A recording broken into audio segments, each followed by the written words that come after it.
What up, man? You know what I got to do. Share the socials. Share the links. Got to share the links. You can hear me all right? I think y'all can. Mic 1 2, mic check 1 2. Mic 1 2, mic check 1 2.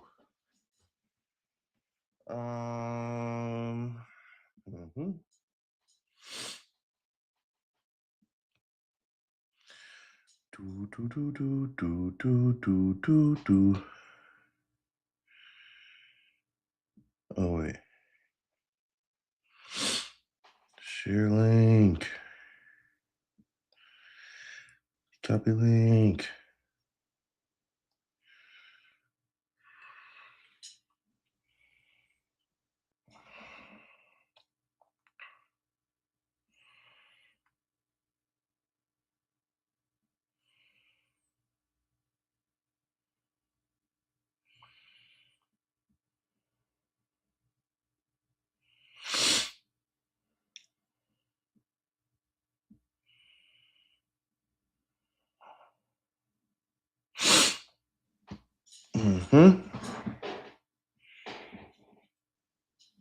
That's been posted. Share your story. I wish I could just throw it on my... See what I'm saying, man? They make this so complicated. Or maybe I'm just getting old. Maybe I'm just getting old. You old. Old ass. Whatever, man. Snapchat it is for right now.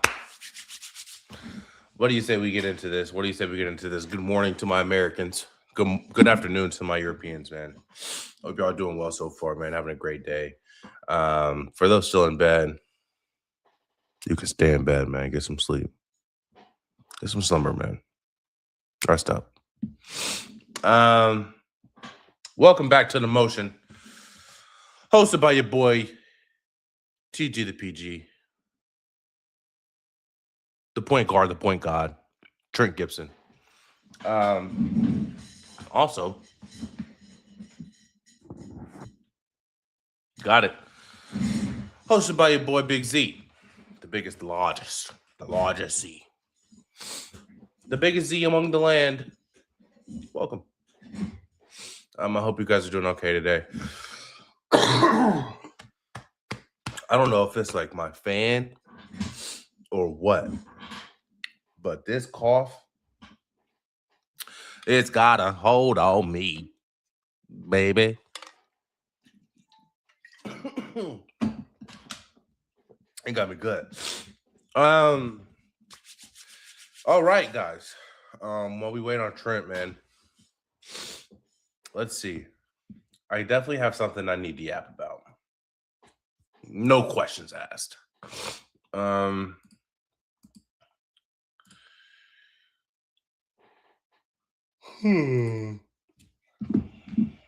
Let's pull up the old topics here.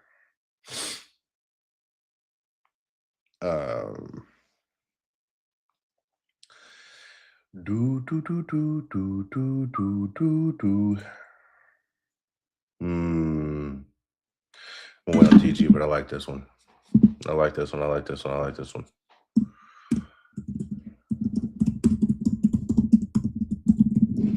Oh yeah.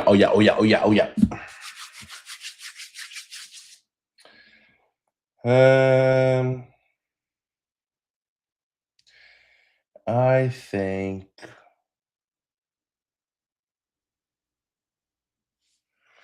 I'm gonna go with from childhood to manhood. That's what I'm gonna start with today. What is life like in manhood? When do you reach manhood? I think it's different for everybody. And I think manhood has a different meaning for everybody, right? Some may say when you have kids. Some may say Um, when you're, financially independent, when you have responsibilities, things of that nature. Once again, it depends on the person. You can reach manhood at a very young age. You can reach manhood later in life. It just depends on, to me, it depends on your responsibilities.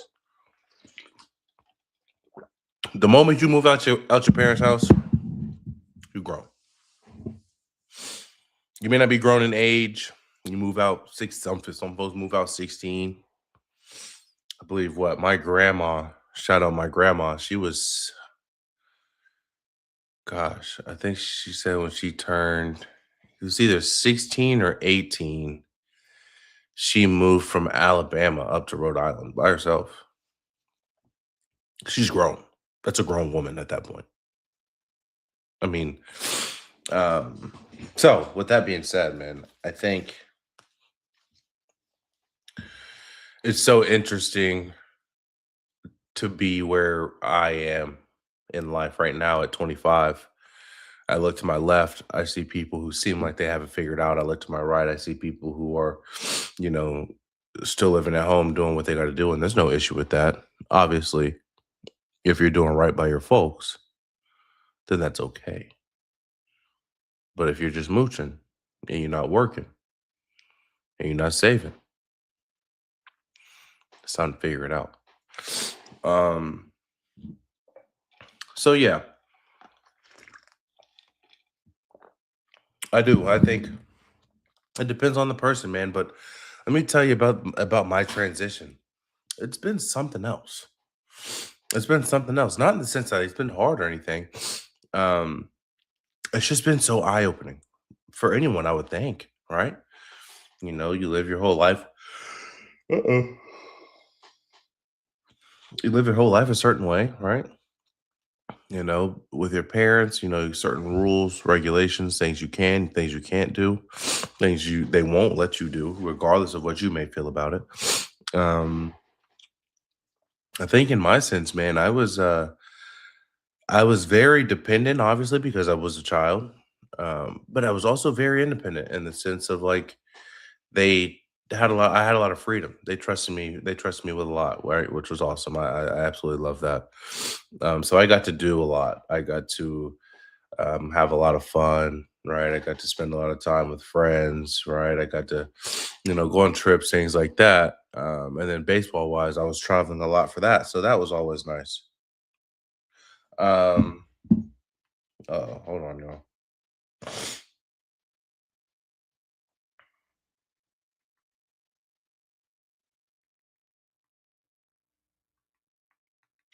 Um, oh yeah, I got to travel a lot for baseball, so that was always nice, man. I mean, I had a good, I had a great childhood. It was a lot of fun.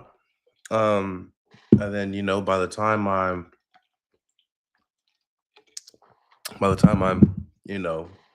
what 18, I moved down to Florida for baseball. Now at this point, I'm still not a man. I'm still not even close to manhood, right? I mean, yes, I'm on scholarship. My parents are still helping me out. They're still taking care of me. Um, that's throughout my whole college career, pretty much I'd say until my senior year of college, sophomore, senior, or junior, senior year of college. But even still, um, but even still, um, thank you.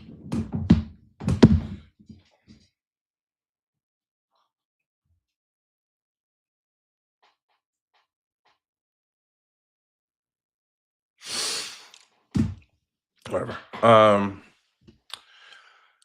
Even still, though, man, college was I was still being taken care of, right? I was still being helped out. Now, my junior, senior year, yes, I got a job. I started kind of providing for myself a little bit, but once again, when I needed it, my parents always had me. And that doesn't stop even today. My parents are very supportive of me and my brother, my brothers. Both of them have kids. They're supportive of the kids, right? So they are providers, right? And we are blessed to have them. Um, but with how great of an upbringing I had, how beautiful of an upbringing I had, I try not to ask them for much at all. I mean, they did what they did, man. Man, shout out Trell in the chat. My homie, bro. Hey, Trell, I heard y'all got some tornadoes at Barstown the other night, bro. Y'all living all right over there? Are y'all living all right? You know how it goes over there, bro. Put my main man on the screen. Central CU guy, Cumberland guy. Shout out him, bro. No homie. But yeah, bro. So now that I'm 25, right, I'm out of the house. I can fully say yes, I am a man, right? I do. I have my own bills, I'm in my own crib. I say crib apartment. I pay everything. Well, me and my girl we split it, of course, but we pay everything. I like to say we're fully sufficient now, right? Self-sufficient, which is nice. But with that comes work and the grind and the rat race and the yada yadas.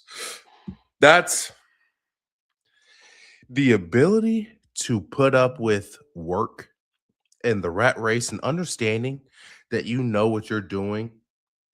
One, either may not mean much to you, or two, you understand that it's really just a small part in a bigger game.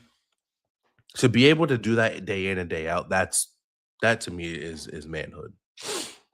That, like, to me, showing up to work and grinding and putting your best foot forward day in and day out and grinding, getting raises, working to get raises, getting raises, not getting raises, bad days, good days, not wanting to get up for work, having to go to work, the goods, the bads, whatever it may be, the uglies. That is manhood to me. A person who can't keep a job,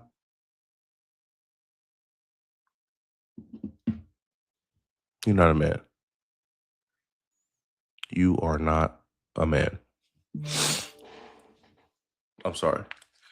No, I say can't keep a job in the sense of they just keep quitting because they don't like what they're doing at the time. It's not how it works. That's not how, at least in my mind. My pops taught me something different, right? You do what you got to do to provide for your family. Sacrifice, sacrifice, sacrifice. That's what it is. Um, and I thank God that he did teach me that, because otherwise I've been jumping from job to job, because there are plenty of times where I've wanted to quit. I'm like, I'm done with this. Then that plays in the back of your mind, like, all right, bro, like I need to calm down, drink some water or something. I'm gonna be all right. I'm gonna be okay, bro. So yeah, man. I think along with manhood is kind of reflecting on your past, right? Not only who you were, but the experiences that you've had. And then depending on where you are in life, you could look back and get, a little bit resentful because, oh, I could have been, or I should have been, or I would have been. Um, or you can look back and really just thank God that, you're in the spot that you're in, because in some of the situations you've been in, you really should have been, you really could have been, you really would have been, right? Um, so yeah, man, I think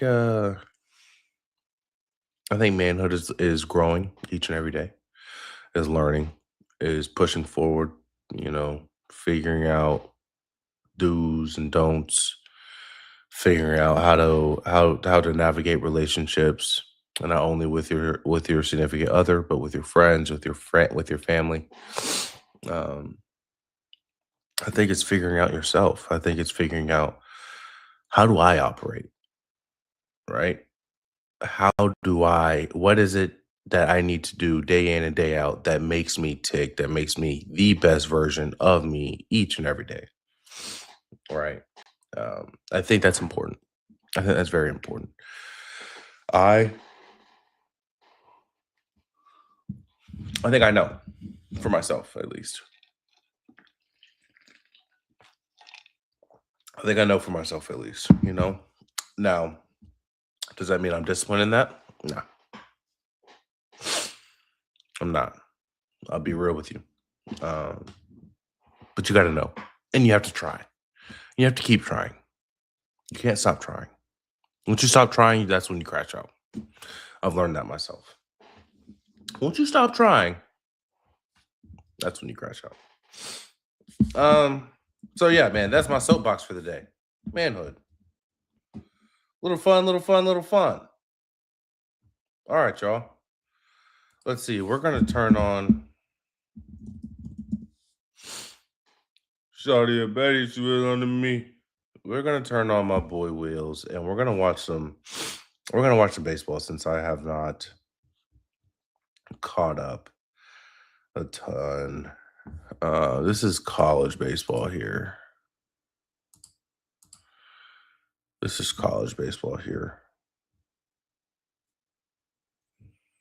I want to watch this Tennessee Georgia game here for surely. If you're Georgia, you certainly want to be in the position to win a series at home, and if you're Tennessee, occasionally during the season, it is huge from a standings perspective. And as an away team in the SEC, yeah, I think so. And just him personally being able to kind of Nasty. feet up under him, Nasty. take him a few Nasty. batters or maybe To be able to, I've always thought this, to be able to open up your body like that is just something else. Like this move right here. Few bad him personally being able to be able to turn and open while going the opposite way and then throw the ball on target is crazy. That's such an athletic move. People don't realize how athletic that actually is. Footwork, and he will go to first for the sure out. So mobility in the arm, to be able to drop down that low. People don't understand how tough that is. One comes high, and it's a 2-out walk here for Kenny Ishikawa. Pumped up and going. One, good two, swing. that one into Good swing. Good swing. We're running. For a while. Here comes Brown home. He will score. Turn in the corner is Grimmer. He'll score easily. And Tennessee, situational hitting on Friday night. Drive to left field here off the bat of Reese Chapman, and the ball strike first. Great piece of hitting. Outer half pitch. Doesn't try to. If y'all don't know, man, I love baseball. It's so fun to watch for me. It's so fun. Stays just fair. The Chapman drives out, so situational hitting there with 2 out. That one's going to get through Black. And turning from second to score is Chapman after that got passed towards his second baseman and into the outfield. And it is 3-0 Tennessee here in the first. Clark, a Marietta product out of Walton High School, sends this one to left field. On the run is Henry Allen. It'll settle into. Shout out Marietta. I lived in Georgia for about a summer.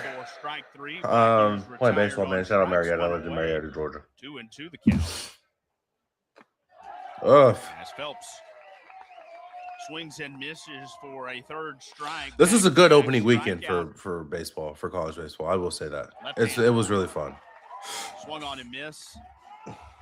It was really fun. A lot of good teams. Vanderbilt LSU was a good time. Called strike 3 as Newstrom. For Vandy to win that series is crazy to me. Watches that one come in, one away. Never would have thought. Bitch. We're dirty. I am not a fan of a stock lefty. Let me be honest. No, this kid's throwing 95. But his stuff is flat. That's a flat fastball. I am not a big fan of a stock lefty. They just got 2 stock lefties going at it. Nothing crazy. Back-to-back strikeouts for Blanco to get out of the second inning. They're not gonna overpower you. I mean, you know what I mean? Where it's lefty, I'm pulling that. Like, come on. Stock lefty. Goniarski had to give good chase play in center. Stock lefty. And that is his first hit of the afternoon. Oh, gosh, good swing. Opposite field, this one to right field. Retreating back is Goniarski. Good swing. Good swing. And a 2-run shot for Henry Ford. We like that. We go Oppo tacos. Nom, nom, nom, nom, nom, nom, nom. Tennessee in the third.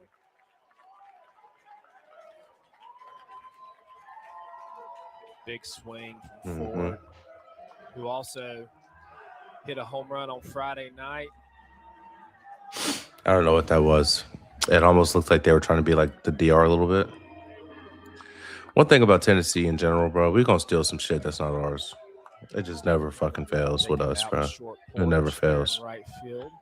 And I'm not even talking about the school. I'm talking about the whole damn state. We're gonna steal some shit that's not ours and try to make it ours. And we'll roll into right field for the base hit. Tennessee is a state. 2-2. Right back up the middle into the glove of Branch. He'll step on the base for 1, not in time for 2. We think like, With it you know what I raining as mean? hard as it is. There's a ground ball. Underhand. We think we got Second more one, swag first. than we actually got. Got the Hold on, tag man. Let me on. let my boy Teej in And here, a play bro. for Georgia will What get up, big the head? ball Nate? What up, big Yeah, head? man. Nate? out to center field. You You got can going, hear me? bro? Yeah, I can hear hear me? you, bro. You can see. Hold up, man. All right, man. What's I'm going on? What we tapped in? I'm on straight forehead skis. I know. Hold up. What? Here we go. Now we locked in. Shawty, if Addie, she belong to me. You got multiple Camrys? Nah, that was just it was on the MacBook See? camera. But I'm locked in now. I'm locked in. I'm bang a lot. See, you don't want to watch this right here, though. Quincy Wilson pushed to the line, breaks high school 400 record at New Balance Nationals. Quincy Wilson is crazy tough, bro. In high school? This track, bro. Yes, this You track. talking high school athletics, bro? He was in the You know he was it's- in the Olympics last week. I Not know last it's week. amateur Not hour, last bro. Olympics. Come on, bro. You was tripping, Well, it's bro. amateur. We just woke up. All right, bet. Fact, bro. All right, man. Hey, something I wanted to talk to you about, man. Tomorrow I'll talk to you about. First of all, welcome, bro. Welcome. Hey, man, I'm back in action, man. How your life, man? I'm living good. Been a long day, man. Obviously, Really? you know, so we play Sunday. I always feel like the day after. So Monday, the day after the game, usually ain't that bad. Your adrenaline, all that stuff keep going. But 2 days after, always a tough day. Crash, boy. So we went to a school today. I do a little school thing. I swear, 500 autographs on everything. 500 autographs. That's just OD.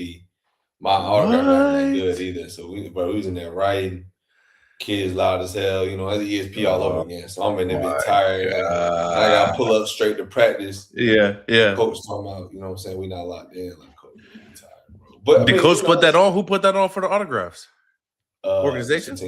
Just the team. Yeah. Okay. You know, you got to do the community stuff. So Yeah. you know, it is what it is, bro. Yeah. But you know, it's part of being a pro. You gotta get through. You got to. Oh yeah. You gotta get Oh through. yeah. So we'll be on the other side. Play Thursday, so we'll be all right. Tough, bruh. That you know what's crazy, bro. So my niece plays volleyball now, and dog, Mhm. like going into and you different because you in it. But as a nigga that used to play sports and be at all the basketball games, for whether it be my brother, whether it be high school, whatever it may be, going back into an athletic gym now, I ain't lasting, cuz I got 1 quarter in me. I'm out that hole. I can't sit here and listen to all this screaming, bro. I can't do it, bro. I can't do it, bro. I'm out. Yeah. I'm out. It's too much. It's too much, bro. It's too much going on. It's too much going on. Parents, all that. It's way too much, bro. It's really real loud, bro. Kids yelling. Like, it wasn't no organization on the autographs. Like, so real loud. Like, I'm thinking, like, usually, like, when you sitting at a table, usually, you know what I'm saying, we just passing down the line. Nah, it's people, then we getting flanked out back, man. I'm like, dog, like, real live overstimulated, like, for real. Like, I'm like, this is like a very stressful environment. It's 8:30 in the morning. I'm like, dog, but I guess it is what it is. I mean, obviously, it's nice. I mean, I don't remember nobody calling a black man showing me no love, no facts. Just you and everyone coming over, but it's good, man. I mean, which is crazy. Spreading the game out here.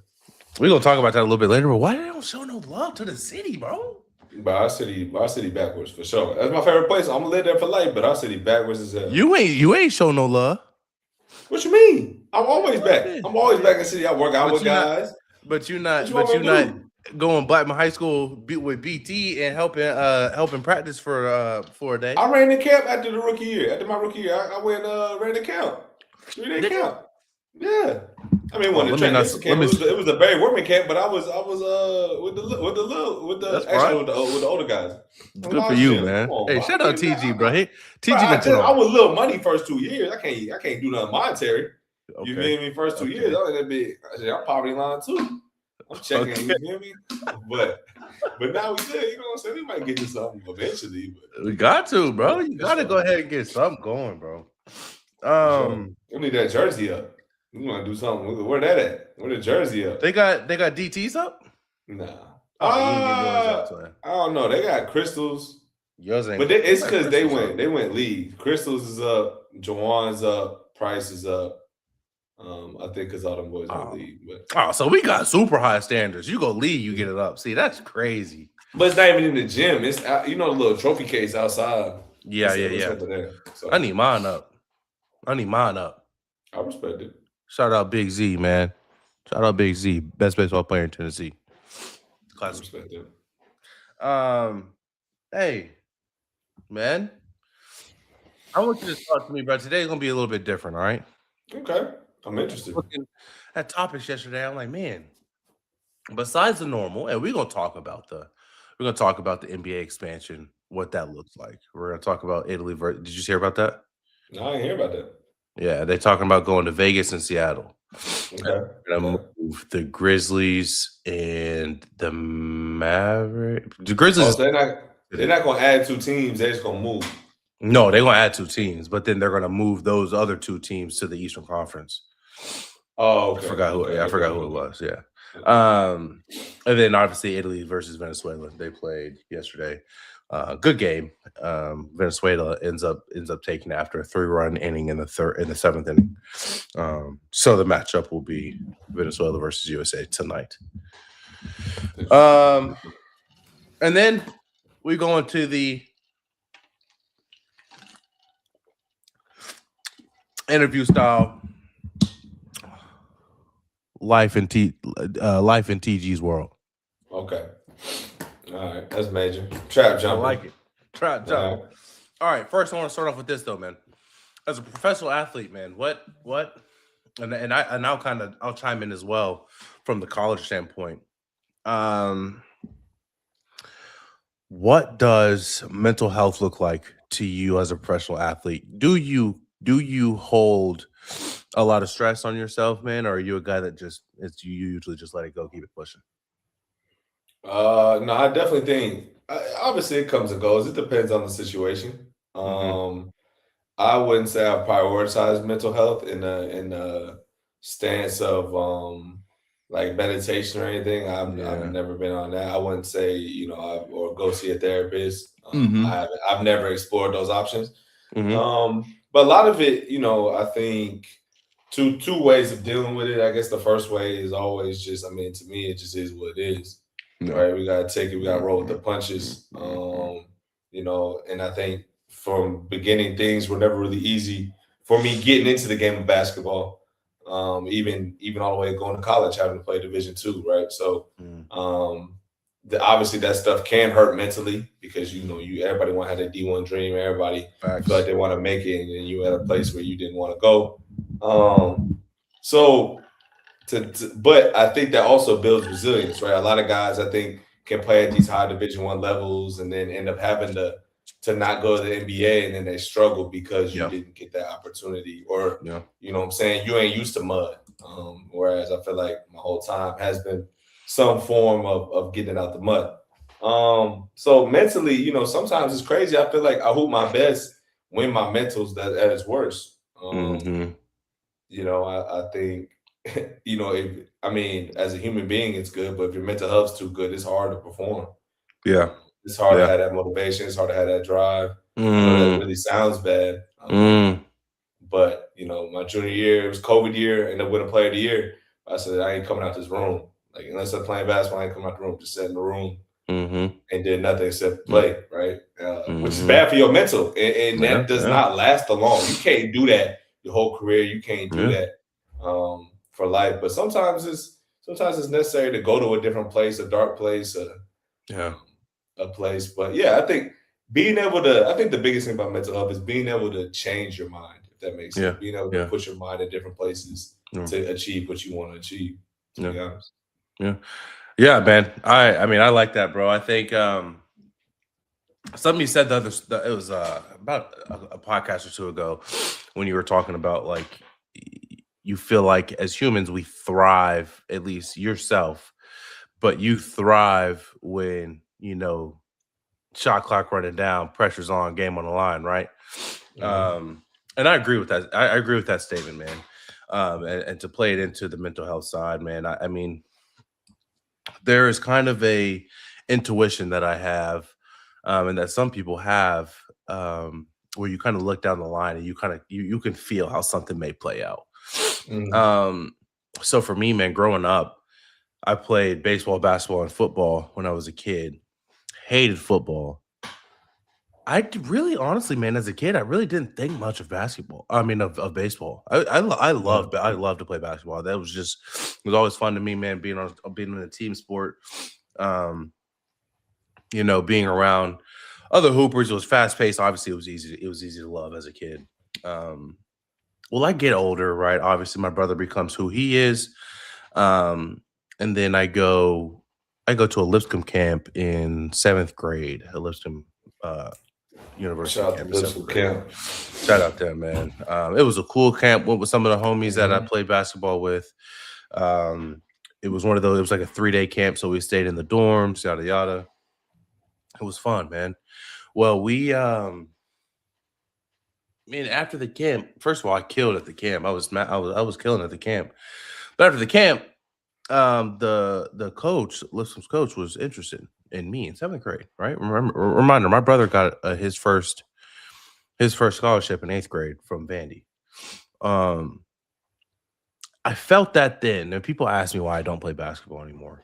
I felt that then, and chose, when I got back to Murfreesboro, it was a mix of two things. It was a mix of, I was scared to play in Murfreesboro because I had to be real, I had Patterson Park in the back of my mind, because that's where I grew up playing, and I hated playing over there, and I didn't want to play them same niggas, right? And then secondly was, I fuck with me because I try to get you on the team. We need you. We need a big man. You want to try to play. You had Kalu, man. That's all you needed. I wasn't gonna cut it. You had Kalu and Connor Mitchell. That's all you needed. Man, Kalu's 6 foot right now. To this day, 5'11" at best. But yes, bro. So that happens, right? And then I'm looking back at my time playing basketball, and I'm like, bro, like, everyone knew me basketball wise because of my brother. I didn't want to be that guy that got handouts because of somebody above him, right?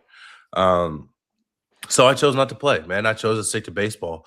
And then even with football, man, I got to high school and I remember Clemson, Georgia Tech, and I think Alabama A&M were watching Master at the football field, and our baseball team was doing dynamic warm-up around the track, and the Clemson offensive line coach pulled me to the side and said, "Son, if you would step on this football field tomorrow, I would give you a scholarship." I'm not doing it. I'm doing it. I'm not doing it. I'm in there with I hated Sean, Jabbo, T-Law. I'm national champion. I'm not doing it, bro. I was not a fan of football, bro. I didn't like football. I didn't like the longevity of football. But two, once again, I don't know what it was in me that said that I wanted to play baseball because nobody else in my family had played baseball, and I wanted to take the harder route, and I did, and I ended up being really good at it. But the work I had to put into to get there was way more than the work I would have had to be good to go to play football. I was naturally gifted in basketball and football. I was. My older brother played football for Riverdale, went to college for it. My other older brother played basketball for CPA out in Franklin, ended up going to college for it, right? So I chose something different, bro, and I ended up going to college for what I did. But it's taking the harder route when it comes to mental health, man. If you let life be stress-free, you'll never grow. And then when you're challenged, you'll have a hard time navigating how to tackle that challenge because you've never challenged yourself. You have to challenge yourself in order for you to be prepared for those challenges, because they're going to come. There's going to be mistakes. You're going to make mistakes. Someone else is going to do something. There's going to be stuff that you can't even fathom, that you can't even control. And if you don't know how to put yourself in that mode of tunnel vision, of a one-way thinking, like this is what I got to do and I'm going to get it done, you're going to struggle, bro. You're going to struggle. So when it comes to sports, for me, man, I struggled a lot with mental health, in the sense of, it wasn't until I got to college. I struggled a lot with mental health in the sense of, like, not so much that I didn't think I wasn't good enough. I was always so frustrated because I was always so good at what I did in sports, and I mean, realistically in life. Like, when it comes to video games, I was good at school. I hated school. I was good at school when it came to anything. But baseball, bro, was the most, it's almost like golf for people. It was the most frustrating thing for me because I tried hard, I grinded hard, and yet I still was never where I wanted to be. I never got where I wanted to be until literally one summer and half a semester, which was my last year of baseball, my fifth year of baseball. The summer before that and the fall of that last year, that was the only time in my baseball career where I was like I finally reached where I need, like, where I am trying to be. I was throwing 93, 94. I was pumping gas. I was throwing strikes. I was unhittable. That's where I was striving for. And then but it took me forever to get there. And the mental stress that I was putting on myself was tough, but it also created longevity. It also created perseverance, how to get going when adversity hits. So yeah, man, I wanted to get your opinion on that, because that's something I've been thinking about with everything that's going on, people talking about mental health and how that's going in today's world, and then you correlate it to sports. Because at one point in life, and I still wouldn't be opposed to it, but still trying to figure out my trajectory and what I'm wanting to do realistically in life. But at one point in life, I wanted to be a therapist. I was a psychology major in college, and I wanted to open my own therapy practice for athletes, for college and professional athletes. But I failed 3 classes in psychology, so I had to switch majors. You're just gonna be there rapping. You gonna be healthy. Hey man, I really understand what you got going. You hear me? No solutions. Facts, bro. No, bro. I think another thing is like you said. I mean, I think there's got to be a balance, right? Like, you took a path that was incredibly difficult, and that was probably the most difficult path, and therefore that adds mental pressure on it, right? Like, we were talking about how NBA guys, like some of the NBA guys, don't even work on their game. You know what I'm saying? And like, it's just because they took, obviously, someone 6'9", 7'2" wingspan. You don't gotta stress. Yeah. Show up and it's easy, right? So I think also, with anything, with making a YouTube channel, with running a business, how easy can you make it for yourself? How streamlined can you make it? And the easier you can make it for yourself to show up every day. Like, I just like playing basketball. I love playing basketball. That's what I know how to do. Yeah. So it's not that hard for me to show up to practice. I don't really have to do this. You know what I'm saying? Yeah. So the more times you can do that, or the easier you make that process, I think is the easier it is to stay in it. Yeah. To not even have stress, to be honest. Because you're just happy to be there. You love it. Yeah, absolutely. Absolutely. And that's what it's about, man. When people talk about hold on, I think this might play. When people talk about, all right, nice, like finding their passion, right? Living in your passion. Why do people want to find that gift and exercise that gift? It's because it makes your day-to-day a lot easier, right? I always correlate everything to high school, in the sense of, like, when you're in high school, that period from 7:30, 8 a.m. What time school start? Yeah. To 3 p.m. That 8-hour period of school is transferred now into what you do every day as a grown adult.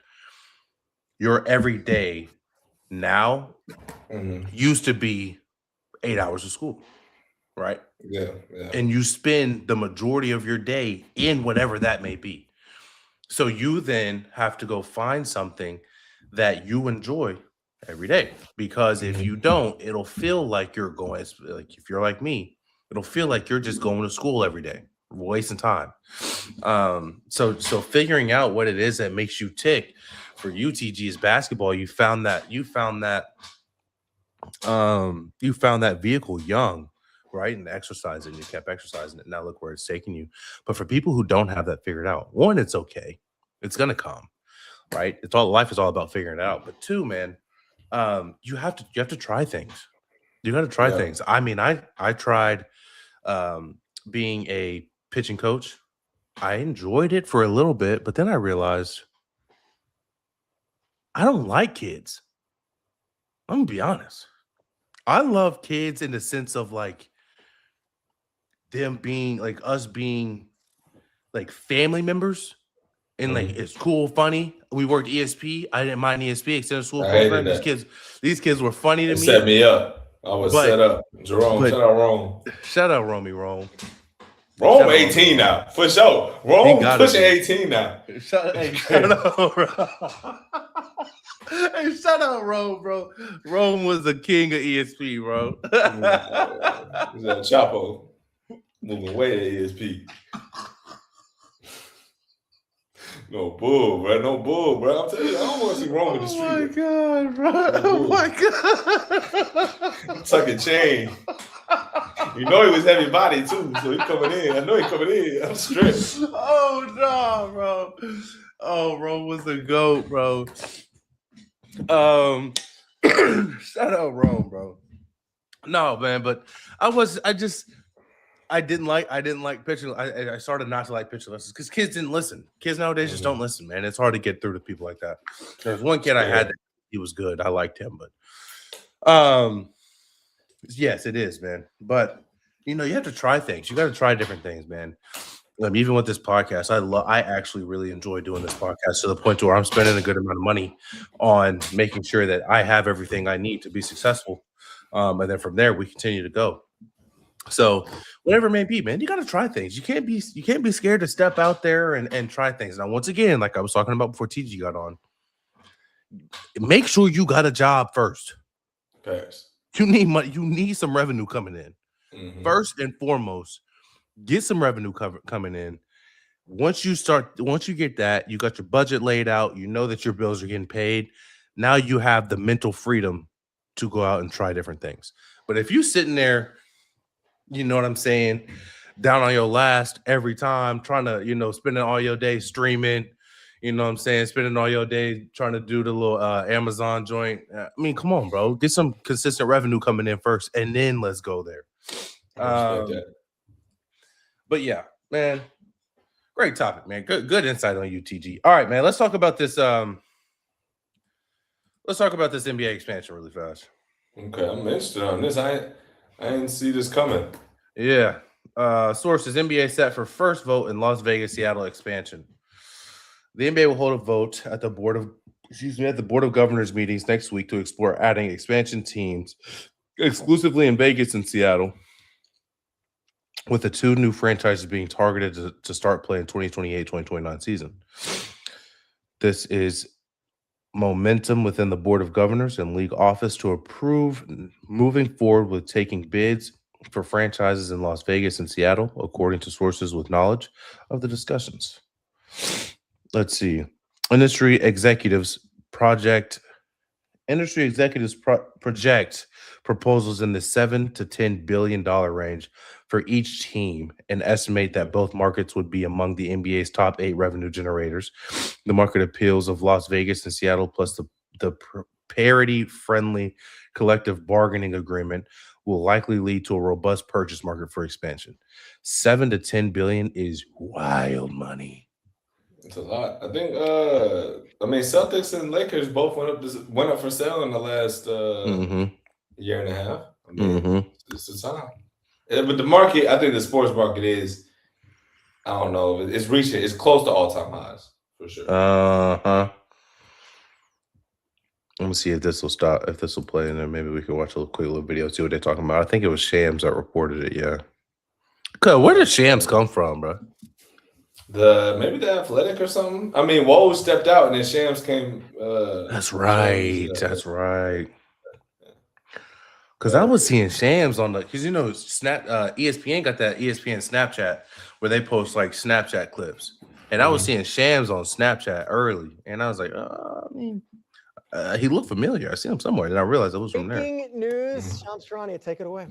So, Peter, sources tell me that the NBA will hold a vote next week at the Board of Governors meetings on March 24th and 25th to allow the league to go explore 2 new expansion teams exclusively in Las Vegas and Seattle. And so these 2 teams would be targeted for the 2028-29 season. And there is momentum within stakeholders here to try to go out there and see what is the market here and what could those proposals look like? Because industry executives tell me that you're looking at somewhere between $7 to $10 billion per team for Seattle and Las Vegas. And so this first step right now, this first vote is looked at as a formality. There is momentum for the owners around the NBA to approve this vote, to go allow the league to go see what those bids could look like. This is just the first of a multi-step process. So you go out there, you give permission to the league to go explore. You get the bids, and then depending on if it reaches the threshold,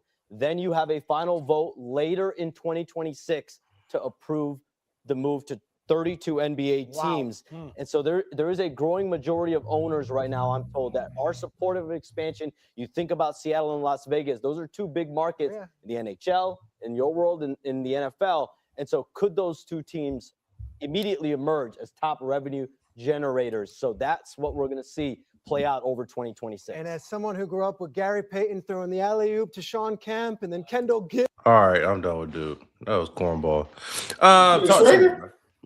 Talk to me. Yeah, I think it's interesting. I mean, one of the biggest things from the player perspective, like, it's so much talent in basketball right now. There's so many good guys. So, I mean, adding, what is that? 30 more roster spots, essentially, 15 per team. I mean, that's from a player perspective, that's great. The G League just got to 30. All 30 teams have a G League team, I believe. So there's more spots there. But yeah, I think it'll be exciting. 2 great markets. I thought originally when you said the Grizzlies, I thought they were going to take the Grizzlies out of Memphis. I think the Grizzlies might not realize the Grizzlies might be bottom 3 franchise. Damn, I think Pelicans get a lot of hate. But yeah, I mean, obviously it's all about the money. Okay. Like, if you come talk to the NBA, it's all about the money. They are not shortening the season at all. We're only going to try to put this thing up. 2 more teams means 2 more revenue rights, 2 more, game slots. Obviously, we'll get another superstar. I think it'll be great. Now, going to Las Vegas, are they going to build a new arena or are they going to play in the Aces one? Because the Aces built a whole new thing, but I don't know if the Aces will Great question. I don't know, you know what I'm saying? Or I mean, I doubt they'll play in that little globe. That's probably OD. Yeah, no, I can't, right? Yeah. But maybe actually, I don't know. They played the the in-season tournament. That final was in that little bubble in the globe. What's it called? I don't know what it's called, but it was in that. And then Seattle, yeah, I mean, everybody's been wanting signs back. Seattle's had, they got Jamal Crawford, had Isaiah Thomas. Paulo, I think is from over there. Tyron Stokes, number 1 player in high school, is over there right now. So I think, obviously 2 great hubs. There's nothing wrong with it. Even NBA's talking about coming to Europe. I mean, it's all about the money. How can we push this money forward, right? Is the product going to get any better off this? Is it going to be any more watchable? Probably not. You know what I'm saying? Like, nobody really cares. But can the NBA make more money? Yes. The NBA is a business. The NBA is going to make more money. Cool. That's what they're going to do. They're going to push that. It'll be interesting to see, they do the expansion drafts, who gets selected for that. But 28, 29 is that's 3 seasons away if you count the season. So that's, I mean, you're not really. I'm not. Yeah, I mean, that's fine. Yeah. I'm not really stressing. It's called the Sphere. The Sphere out there in Vegas. I said everything but Sphere. Yeah, sure did. Well, ball. Yeah. Say anything but Sphere.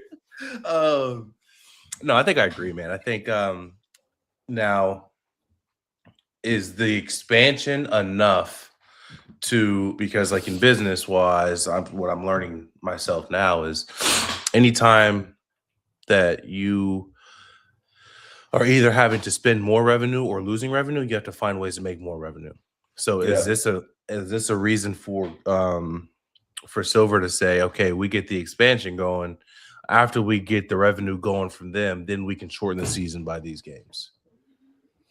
Does that make sense to do? But then so if that shortens the season, then are we going to be back to our baseline of now? Then they don't want that. You know what I'm saying? Yeah. If they're like, okay, then nobody. I don't really know anybody saying shorten the season. I haven't heard LeBron. I ain't heard none of these guys say shorten the season. I know the coach is saying that. I know the media is saying it because the injuries and all this stuff. But I saw Richard Jefferson. It may have been recent or not, but he was like, bro, they've done everything. They've given y'all more breaks. Guys aren't playing back to back. You got Normative boots. You got all this stuff. You're going to have flying commercial, flying private, and guys are still asking for the season to be shortened. Yeah, it's crazy. And I do agree that's crazy.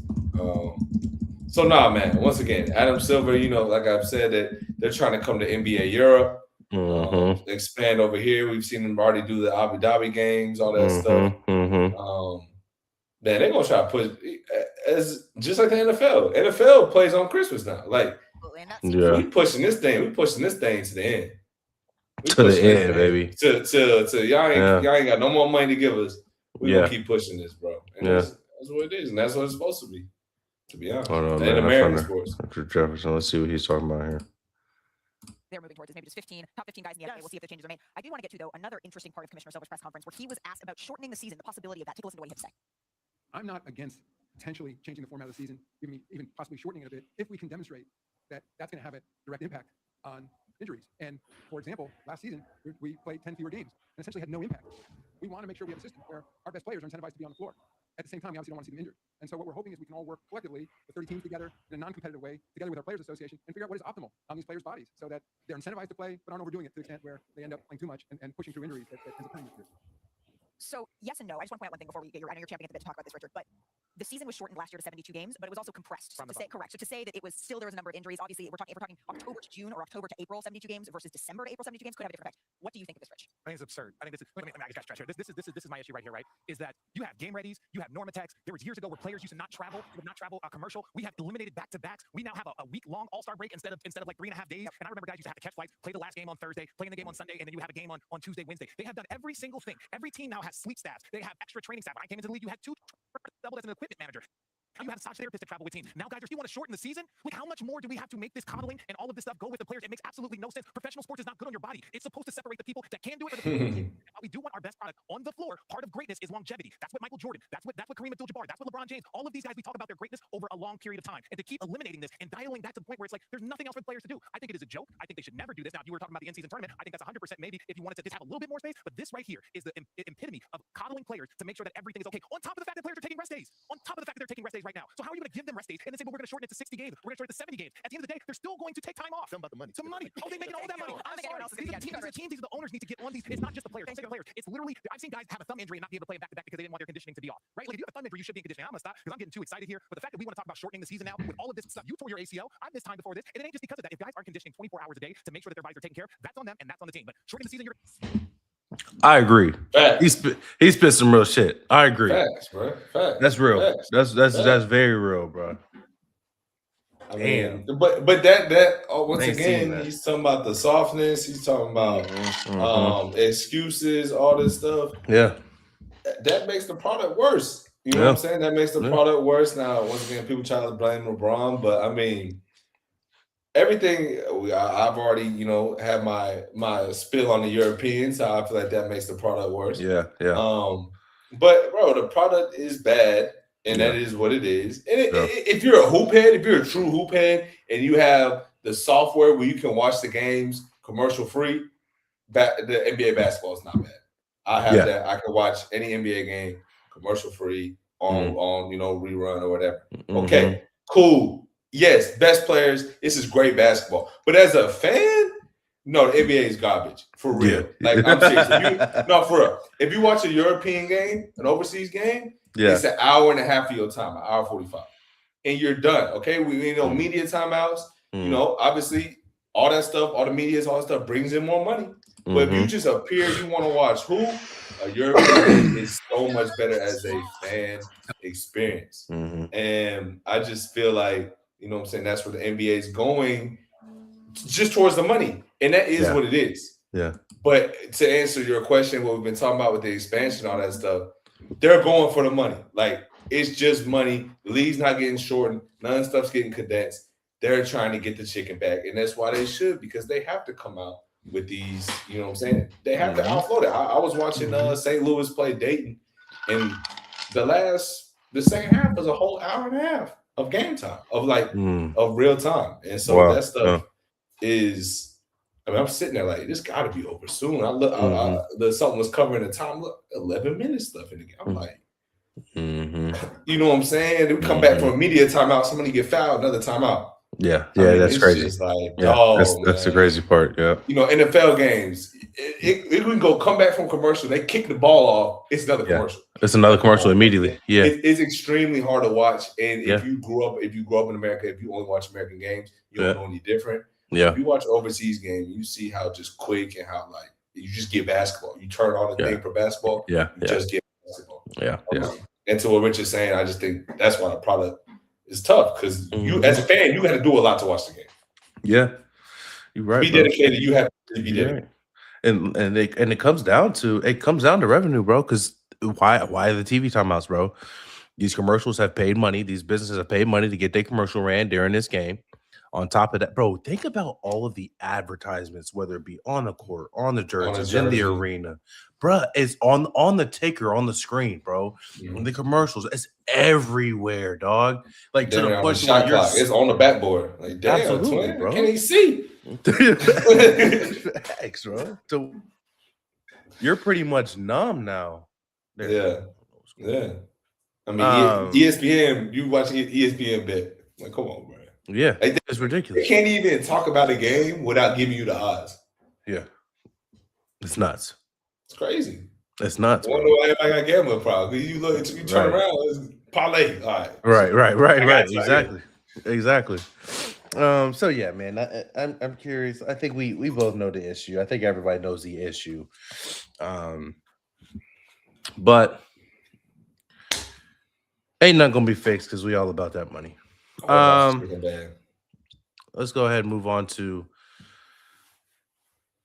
Team Italy versus Venezuela. We'll watch a quick highlight. We'll go to the 7th inning because I already logo. Which ones? The logo they showed in the beginning is the V and the I. Look at the I. Yeah, they got an I and the headlights got a V. Right? Yeah. No creativity on that one. Zero. All right, do I know anybody on these teams? Obviously, we said Acuna. What's his name? Arroyes, something like that. Okay. Three-time batting champion, so he's good. He's really good. You got Salvador Perez, catcher for the Kansas City Royals, catches for Venezuela, but he did not play this game. He is getting older. Eugenio Suarez right there was leading the league in home runs a little bit last year. That right there that just caught that ball. Jack Caglione played at Florida. Now plays for the Kansas City Royals. Pitching, Michael Lorenzen. I believe he plays for the Reds or Cardinals. One of those teams. So we're seeing another low-scoring, good baseball type of game. Yeah. That's what you're seeing. I mean, I do think that regardless of who was going to win this game, I do think the USA was going to belt to ass whoever they're playing, to be real. But then again, my predictions have been completely wrong these last few days, so could be wrong. Missed a bit of one. What about the guy plays for the Braves? If you don't know baseball, he would remind you of Acuna. Ozzy Albies? Yeah. Is he anything? Yeah, who did he play for? Because Venezuela beat his team because Acuna came out and said, "Don't worry, I'll send you a signed jersey" or some shit like that. Yeah. I don't know who he played for. Acuna 0 for 3. I got it. Mm-hmm. Got it in RBI. Okay. Mm-hmm. Okay. Wilyer Abreu hit the he plays for Venezuela. He hit the go-ahead home run against Japan that won them the game ultimately. He plays for the Red Sox. So is Venezuela better than DR or DR just no, hell no. DR just had to play us. Venezuela's not better than DR at all.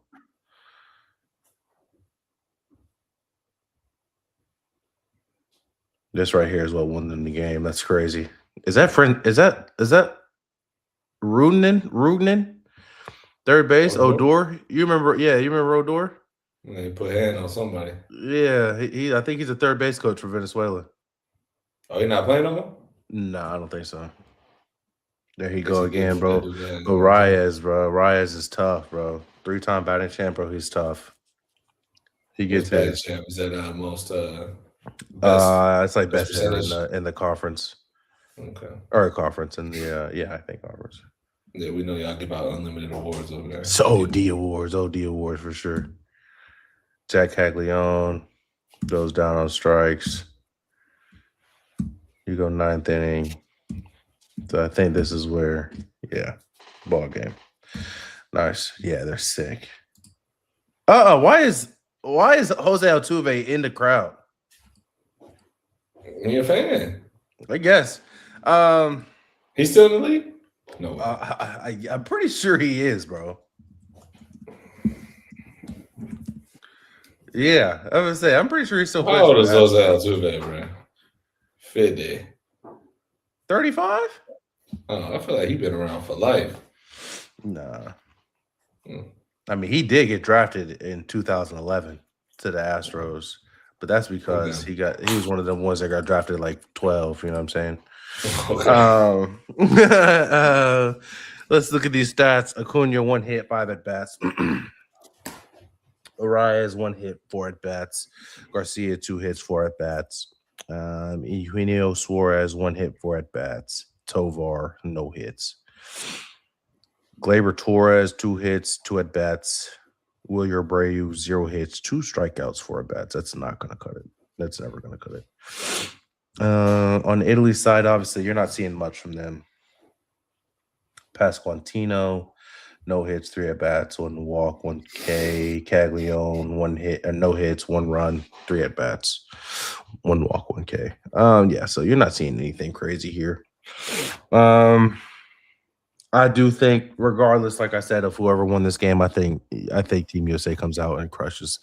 The only thing that is going to get us is that we're having to start. I think the guy who started against him last game Nolan McLean. We have to start, and they're going Eduardo Rodriguez, which is a very good arm, a very good lefty arm. So it is a series, I guess, best of 3, I think, Tuesday. Or is it just 1 game? Hold on, Toy. It may just be 1 game. I thought it was. Skeen better get his ass back out there then. No, it's over with Skeen's. Oh, with Skeen. Yeah, no, he ain't pitching no more. No warn that sucker back up. So how about this, bro? Tariq Skubal pitching in the spring training.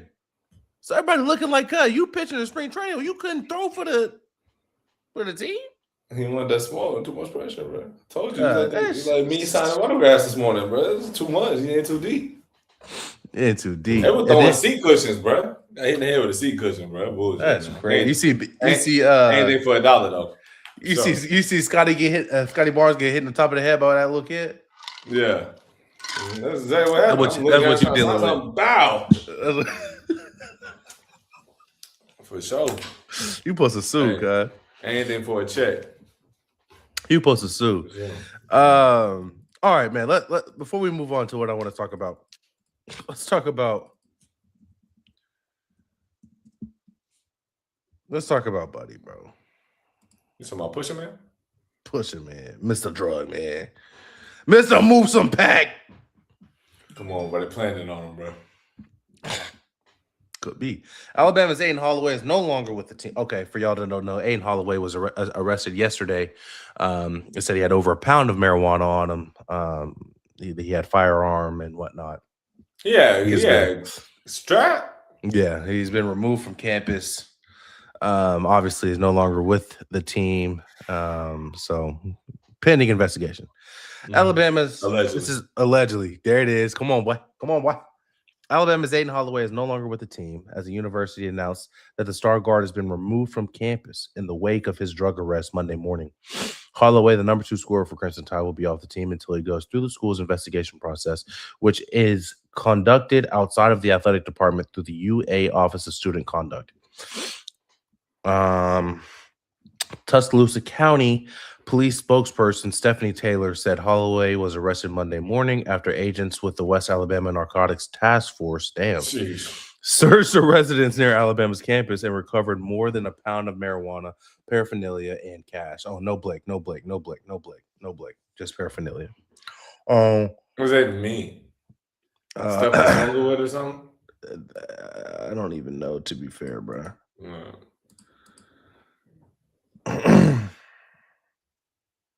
God, just look it up. Miscellaneous articles, especially the equipment needed for a particular, so shit to smoke it with. Yeah. Scales and stuff. Found some backwoods. Mm-hmm. Police said Holloway will be charged with first-degree possession of marijuana, not for personal use, which is a Class C felony, and failure to affix a tax stamp, also a felony. What? That boy got a felony. That boy, you gotta put taxes on the gas? What they mean affix a tax stamp? You know how I go. We talking about bag. You running by Uncle Sam. Whatever you doing, as long as he get his, he gonna be all right. For sure. Uncle Sam get his kick off. It ain't no problem. No bullshit. No, that's crazy, bro. His bond was set for $5,000. He was released from jail at 10:45 a.m. local time. So obviously $5,000 not shit for somebody who's number 2 scorer on Alabama's team. Mm-hmm. Per Alabama law, the possession charge can carry a penalty of up to 10 years in jail and a fine of that's really not that crazy. I figured it'd be more than that. What do you mean 10 years in jail? I mean, it's a long time, but I figured it'd be more. I mean, you got over a pound of weed. I'm thinking he had cash. He was really the plug. He was really plugging. He was just a plug. That's what I said. But how you getting?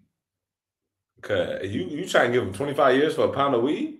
I'm trying to give that nigga life. You gotta go, buddy. Golly. I can't give him life.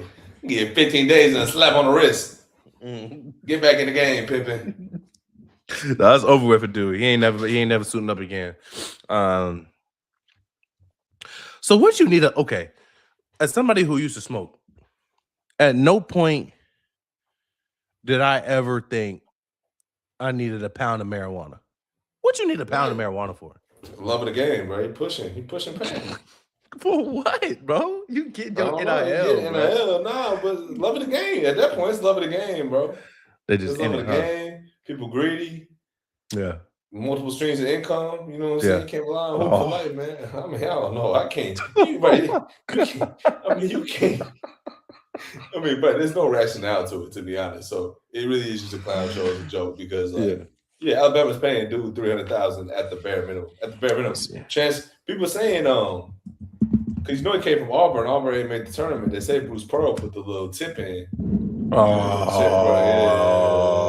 Do a sweep on him. No way. What they said. No way. Mm-hmm. Auburn don't make the tournament. Bruce Pearl on the phone. So I don't know. That could be upset watch. I think Alabama did get a 3 seed potentially though. So they're playing Hofstra. But Alabama's cooked. Definitely cooked for sure. Yeah, it's over with for them boys.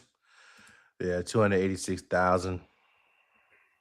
That's really not that much. He's really not, bro. But then again, he plays basketball. That's why you got to push Pat. You sure, bro? Mm-hmm. What's basketball done? You gotta keep clientele up. And Holloway not league, bro. So for a lot, He can't be overseas though. Maybe he don't want it, huh? Back overseas. Yeah. Sure. You're not even speaking the language. Facts. Okay. Come on, man. ChatGPT. So, I mean, you think about Josh Gordon. Yeah. Is it Josh Gordon was moving weight? Moving weight. How you moving weight? You damn near NFL player. He was moving weight out the helmet, I heard, at Oregon. That's it. After the game, got it on me. What you need? Like, come on, bro. What are we talking about? Come on. Gotta Josh respect Gordon, it, I one of guess. the best, biggest what ifs. Facts. He was tough though. Let's see. What we got going? He on there with Johnny Manziel. Yeah. They talking crack, and more crack. Be like that, man. Facts. All right, man. It might get Ed Holloway on there. That's SEC. Yeah, that's true. Mm-hmm. But this is sad, man. It's bogus. It don't even make no sense, to be honest. I mean, once again, there's no justification. No, you came in outside of feeling bad that someone tricked their life off, or what they had going on. I mean, think risking 10 years in prison and you not down to your last. That doesn't make any sense.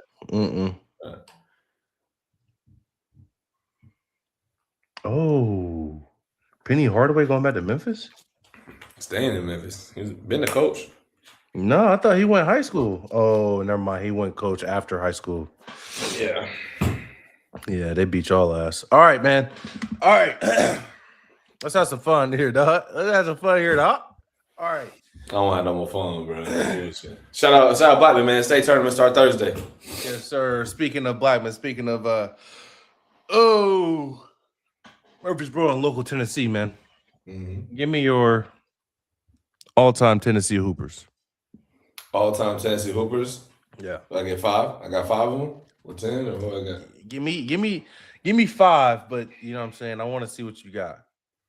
All right. Excluding me, outside of me being, you know what I'm saying, OD pressure out there. I'm gonna start off number 1. Is this 1 through 5? I got to start off number 5, or am I start off number 1, or is it in no particular order? I don't give a damn. Okay. All right. Go no particular order, then we're gonna rank them. Okay. Darius Garland has to be on there. Obviously, he's OD pressure. I think what Darius Thompson had going on, EuroLeague legend as well. How crunk he had it. You know, I'm sure other people have had it crunk, but he had it crunk. I think Brandon Miller. Brandon Miller is definitely reasonable. That's crazy. I forgot he from here. Who else? That's 3.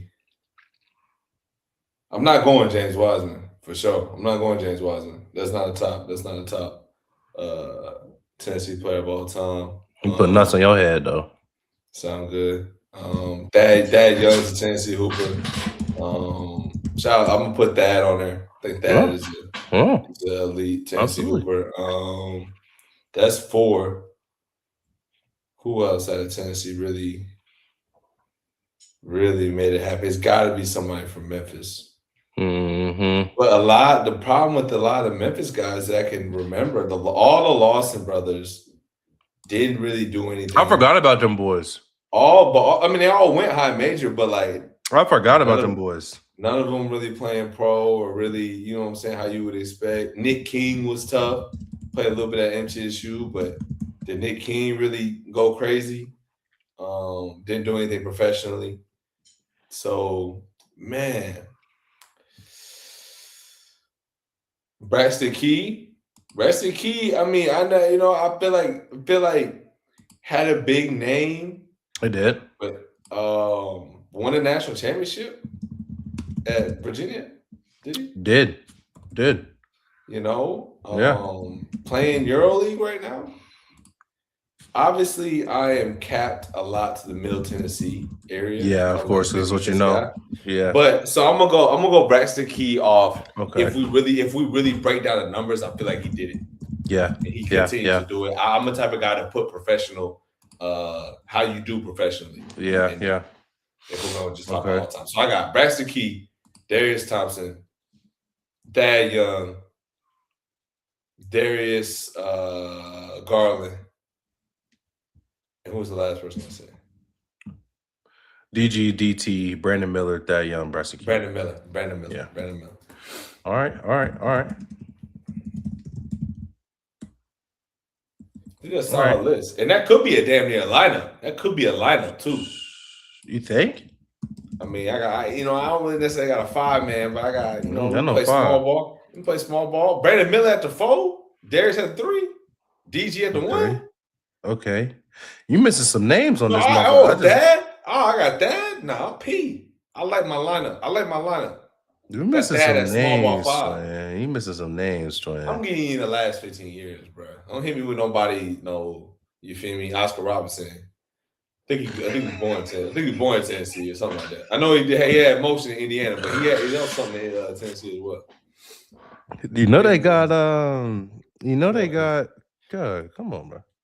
Brandon Wright, which I didn't know was from here. Brandon Wright, I'm good. On 105.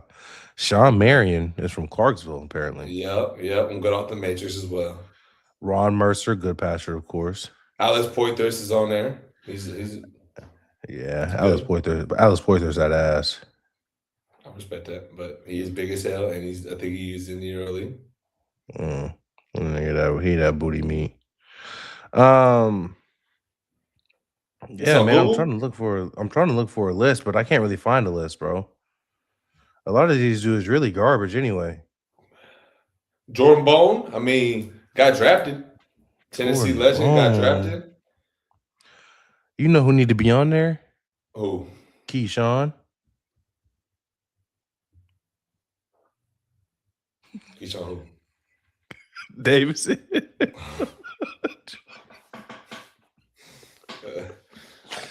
Keyshawn George is on. SGA is from Chattanooga. Went to high school in Chattanooga. Yeah, he went to high school in Chat, but he claims Canada. That's what I'm trying to say. You're not gonna say SGA? That's not Tennessee Hooper. I'm talking Tennessee Hooper, bro. You got to have some roots. You didn't claim Canada, bro. Come on, man. Yep, Jordan Bone. Okay, let me see. This is a good list. It's hard to see, so I'm gonna go full screen. Can you see this? Or I need to zoom in. Yeah, I can see it a little bit. Let me zoom in one.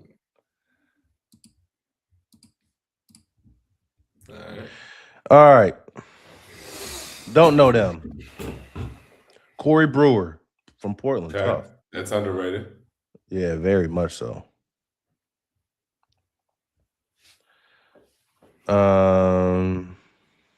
Mark Gasol is from Memphis. Didn't know that. But bro, you feel me? He's literally from Spain. He went to high school in Memphis. Yeah. I know. I get it. I ain't rocking with it. Anthony Hardaway. Hey, shout out to man. Okay. I ain't right. Checking him. John Jenkins hard. Who John Jenkins? John Jacob, Jimmy Hammersmith? Nah, John Jenkins. John Jenkins tough. Oh, yeah. Yeah, Johnny Cash. John Jenkins straight. Team Cash. Shout out Team Cash, man. I won a championship with them boys, man. Pro-Am, you feel what I'm saying? Okay. Pro-Am's a little ranky-dink, but that's neither here nor there. I got a ring. That's how it goes. You got a ring for it? Yeah, it's doing like WWE ring. That's crazy. Big. Claude Lee, Sean Marion, Johnny Newman. It's a hell of booty meat. McKinley Bing. That name is Bingo Smith. Shout out that Young on there. What that? Ian Clark pressure. Ian Clark was okay. Okay. Who is Ian Clark? What he do? Went to Belmont, won a championship with the Warriors. There go Thaddeus. Okay. He won champ with the Warriors. Yep. Poythress on there. Campaign. See? What high school? Khalid Jackson. Memphis. Okay. Yeah. Scal LeBissiere. Okay. His name is LeBissiere, bro. I'm sick of these dudes. Keon Johnson. They go Jordan. Garrison Matthews. Hey, shout out Garrison, bro. Garrison for sure. Shout out Garrison, bro. I hoop with him. I say hoop with him, but Yeah, I was friends with his. I still am technically. Yeah, right, boy. I cooked them dudes. Some niggas could not hold me. Damian Ball is on there. Okay, went to I don't know. I don't know who that is. He's in our class, or he reclassed. But see, they gonna throw James Wiseman in there twice for Memphis East and Isworth.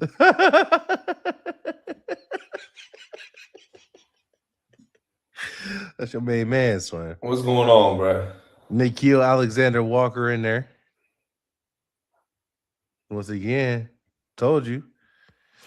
B Mill, yeah. So this is a good list, man. Once you get to the bottom, you get towards like us, what we used to. They get a little better. They get a little better. All right. So what's your list, bro? What's your all time?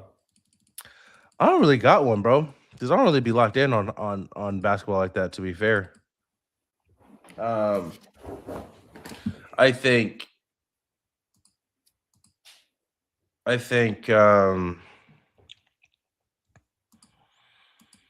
I just like watching, bro.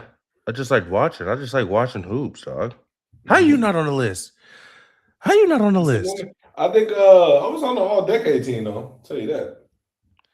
Where TG at? It's the when they touch league. LeBron. All of these folks touch league. Mm-hmm. That's what the list is, jackass. NBA and ABA. What's that? That's not overseas. You know ABA, bro. Associate Basketball Association. You ain't seen Semi-Pro? Hell no. Oh, Will Ferrell? Yeah, that's the ABA. Oh, I didn't know that. That was the ABA. Okay, you won't watch the movie, bro. I was young. I don't watch movies. Sleep at the wheel, bro. For sure. I love Will Ferrell. Shout out him though. So we got the joint there. All-time Tennessee Hoopers, man. I like that list from you. I think you have an argument to be able to make a good basketball team out of that. Is there anybody do you know of high school wise right now coming up that is supposed to be, you know what I'm saying, solid in these next few years? From Tennessee? Yeah. I mean, nah, not really. Tyler Tanner, he's at Vanderbilt right now, but he came from Brentwood Academy. Okay. He'll probably be the next one to touch the league. He probably touch the league this year. You think? Yeah. I mean, you just did a video on bro, didn't you? Yeah, sophomore led Vandy to, you know what I'm saying, probably one of the best seasons they've had in the last 20 years since we've been alive. So Tyler Tanner, I think, is probably the next one up. I don't pay attention too much. No, Blackman, like I said, got a good team. I think, to be honest, Tennessee basketball has definitely sort of fell off a cliff, especially for where we're from. Definitely fell off a cliff. But the thing is, everybody, you know, if you have any talent, guys are leaving. Guys are going to PCA. PCA has a good guy now, or you know, it used to be public school was the thing in Tennessee. But now I think in Tennessee and all over the country, people are going private. So no, I'm not too tapped in. That whole private stuff kind of turned me off from really keep being tapped into it. I don't really appreciate it or really, you know what I'm saying? I really don't dig that, to be honest. Yeah. You're supposed to hoop where you at, bro. I agree. I'm peeping this picture right here. I'm like, oh, they ain't put the joint. But look at what was Shorty name, bro? Bliss. Bliss. Shout out Bliss, bro. I'm trying to look at the team here because I don't know none of these folks. Favorite player is Paul Millsap, bro. He cannot be being real, bro. That's Rage Bay, bro. There's no way. That's Rage Bay, bro. First off, and he not even old enough to really jack Paul Millsap like that. He can't be, bro. It can't be. Like, what is Paul Millsap doing that you really rocking with, bro? Unless you know him personally. With all due respect to Paul Millsap was pressure, but I don't know Paul Millsap go-to move or nothing. He was hitting dudes with. Cut like Jerry McCain. I ain't never heard of that. Sheesh. I ain't never heard of Jerry McCain. Chestnut. Okay. You see Chestnut. He tough? Elijah Chestnut tough? Nah, but you know his dad was the his dad coached the middle school team now, but he was over at Rock Springs. His dad coached the middle school team. Oh, I didn't know that. Yeah. I don't really know if he's tough or not. So this team, obviously, he got to be the best player. I don't know. He just looked like he hoop. You know, black man, you know, really most of the time senior driven and when they're good. So Ella Jackson been there a minute. Cash Shipley, his dad's basketball coach, trainer in the area. So I know. Okay, Cash. Yeah, he kind of hot. Shipley. I forgot where I know Shipley from, but yes, I do know Shipley. Oakland. He was over there at Oakland too. Yeah, that's why.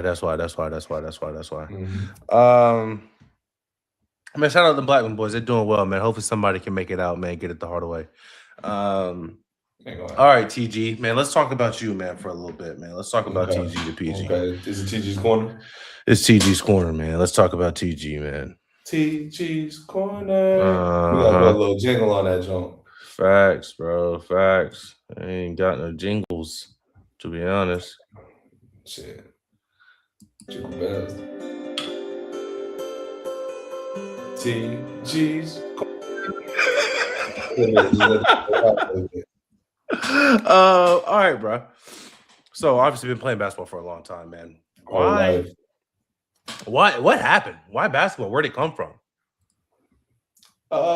Man, I can't even call it, to be honest. I think I just really, I don't know. I don't even know the first time I played basketball and how it started, but my parents always said, you know, when I didn't want to play with any other toy, but it just had to be a ball. And then obviously, you know what I'm saying, you hear one story of your pop, you know what I'm saying, knowing he played basketball, played at Central Arkansas, all that stuff. You think he LeBron James in your mind. So it don't even matter, right? So anytime, you know, he's rocking, and obviously it was probably the easiest thing for him to teach me. Yeah, of course. For me to be around. And remember I think probably what really got us going was when we wanted to play at the YMCA. We had just moved from Ohio, and he wanted to get me to the YMCA and play in. And so like league signups were there, and we was a day late, so they didn't let me play. So he's like, all right. So then it just ended up being me and him training, working out. Everybody's just shooting and rebound. I mean, you know, run over there, shoot it, shoot it, probably with nothing. But and then it just grew to me, it being something that me and my dad just bonded over, man. That's man. The whole entire thing, what it was. Tough. And it's just something that I always want to be in my dad's shadow. I literally always want to be on his hip. And it was something for us to continue to do. And then obviously, you know what I'm saying, we grew it into something bigger than that. Yeah. But that's why, man. I always want to, you know, as a kid, you just want to make your dad proud. Yeah. Opportunity to do that. And obviously, man, I had my lumps, OD lumps, in the beginning. But, you know, I'm happy. I love it.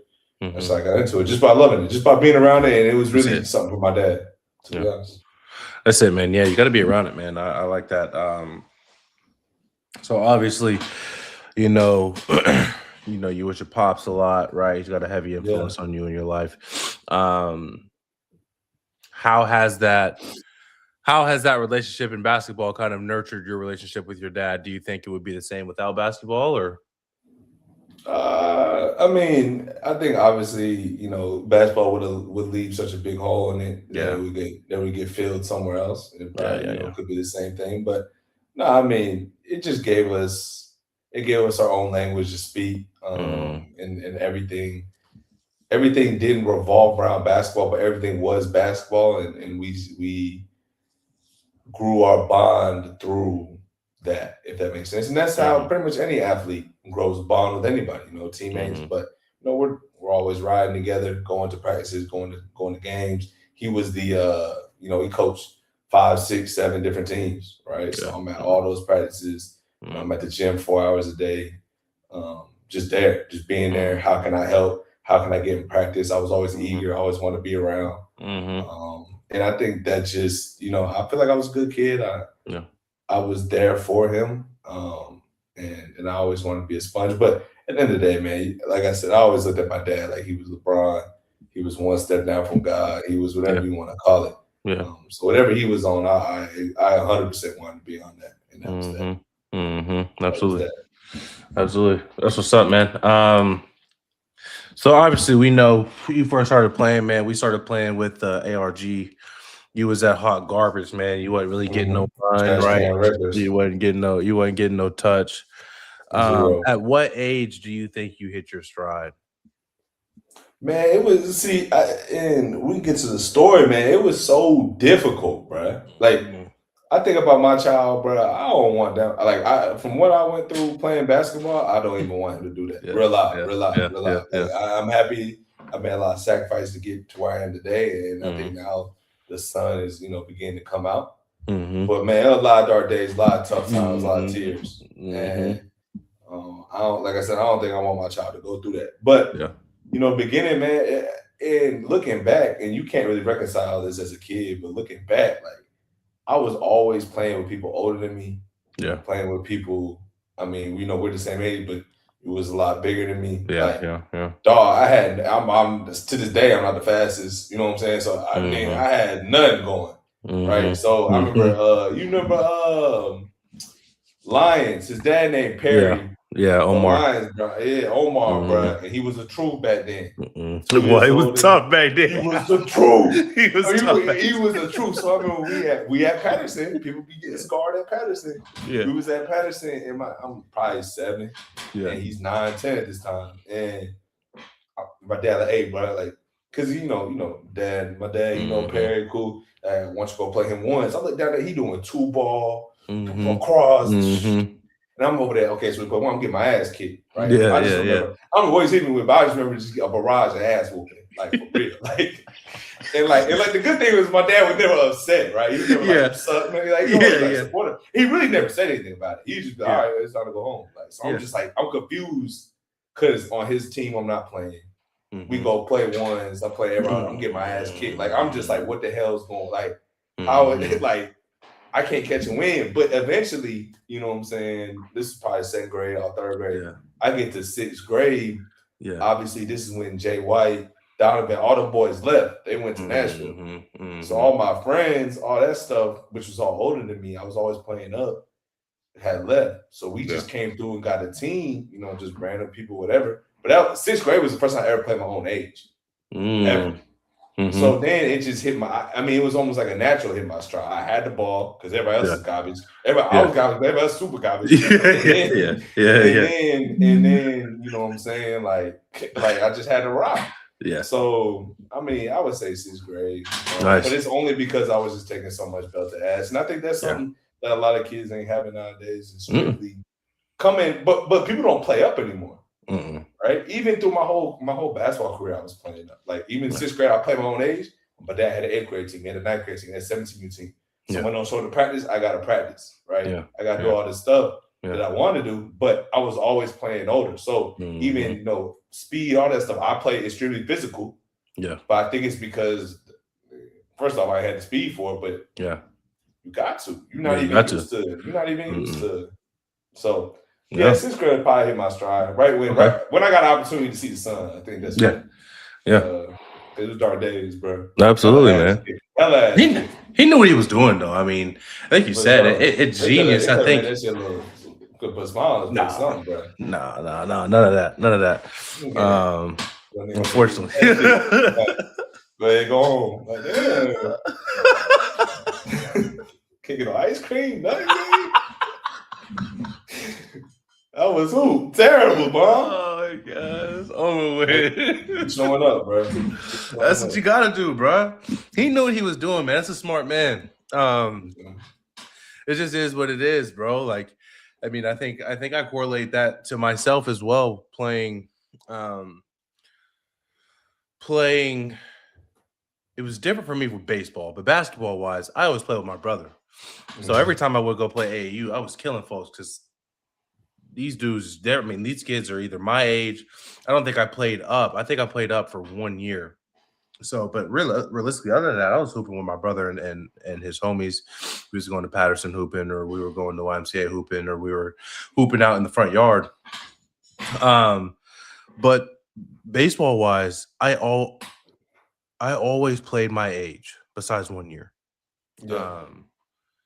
And because I was so dominant, my confidence in baseball was through the roof. Like when I Yeah. got to high school, part of the reason I was able to be so good was because I had really never faced a slump before. Mhm. I never really had one For because sure. For I was sure. always bigger. I was always, and then sure. my confidence was always up. And then as I got bigger and started to grow more into my body, the velocity started to come even more, right? The power started to come even more. And then I love fielding. So my defense was always on point.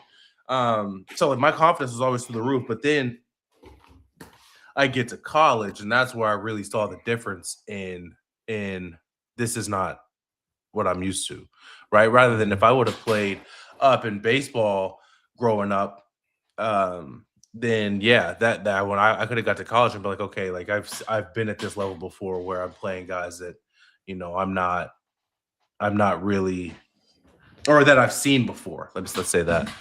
Yeah. So yeah, man, I think it has its pros. I think it has its cons. But sure. regardless, For sure. both sides, you still hit your stride at one point or another. So for you now, man, playing overseas, what do you think is the key to your longevity, the key to your success, and what kind of keeps you grounded? You know, I think obviously it helps that you've had those experiences like you were just talking about, because you Mhm. understand what the other side of the coin looks like, right? But what keeps you grounded? What's the key to your success? I would just say, like, I mean, and it's a crazy, I guess, hey, I'm gonna hit you with a big word. I can't spell it, but it might be a juxtaposition. How about that one? Okay. But man, you know, I grew up in a great house, great family, great suburb, right? I grew up in all that stuff. But my family, mom and dad, both come from pain, real live, right? And then growing up in this hoop, like I just laid out, like you said, you was killing early. I ain't never killed, right? Yeah. Like I ain't never got to kill. So, No. you know, even I think something with the longevity, like where I'm playing right now, you know, obviously I played Division 1 that 1 year. That was lavish living. Where I'm playing right now is 100% better than when I played, you know, my first year pro, you know, college. So as far as living wise and getting treated and, you know, things like that. So I think it's easy, right? It's a lot harder with the thing you outlined. Like you said, like the beginning of basketball started adversity for me. Right. So the whole thing's been adversity. So all I know is adversity. So there's no such thing as adversity hitting, if that makes sense. And so basically what I'm trying to say is, like, every step for me, it just gets better. It gets cooler. Whereas some people, you go high major, which I talked about, you go high major, you got to come over here to where I was playing my first year. I was playing Netherlands, nice country, everything. But you go to a locker room and it's a bathroom, it's real live bathroom. That's tough. That's coach don't really, you know what I'm saying? Whatever, whoop-de-wop, y'all not very good. You're not playing with very good players. And it's like, that's tough. Like, that could be a mental battle. But for me, I wasn't even supposed to make it at Division 2. I had one college offer. Like, shit, me, you feel me? This cool as hell. Last year, winning the championship, like, I'm playing against dudes, Duke, North Carolina, Kansas, Kentucky, playing against all them dudes. Yeah. And I'm a champion. I'm a MVP finalist. Like, okay, you know what I'm saying? So it's every step for me has been good. It's been happy. It's been a positive step. And now can I say, like, you can't replicate that? I don't think you, like, once again, you shouldn't tell your son, you shouldn't, like, just abuse your son to make him go the harder way. But I just think every step in my journey has been a step up. And for a lot of people, it's not like that. So when adversity hits, it's their first time. Like you said, people killing as a kid. And then we see so many people. Remember Greedy, the Rich. I remember 8th grade, the way he was dribbling that basketball. Yeah. I was 6th grade, I was on the bench, but the way he would, I didn't want to get in. Yeah. The way he dribbling that thing, right? But obviously, you know, some people mature early and he's, you know what I'm saying, he ended up being 5'10", right? So it's just, you know, late blooming and things like that. So I just think my path, I can't take any credit for it. It's just been the way it is. And wake up and hoop, man. Absolutely, man. Good for you, man. That's what I'm talking about, man. I think you know, we've had two different backgrounds in sports in general, right? And so seeing kind of where you've gone from what you've done, man, is awesome. Like I said, and I always say this, man, the city's proud of you. So man, that's it for me on my side, man. I like this today. I think it was a little more lighthearted, man.